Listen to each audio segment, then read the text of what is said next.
How to set group profile picture on WhatsApp. So let's get started. First of all, launch the WhatsApp app on your device.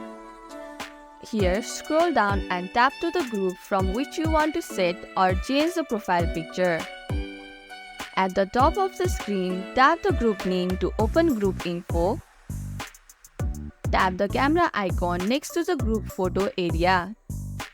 Here, you will be able to see options such as take photo, choose from gallery, search web, or emoji and stickers.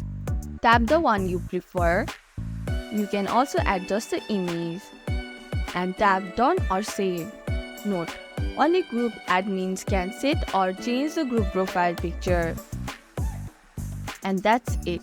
If you found this tutorial helpful, don't forget to like, subscribe, and press the bell icon for more updates. Thanks for watching, and I'll see you in the next video. Bye for now.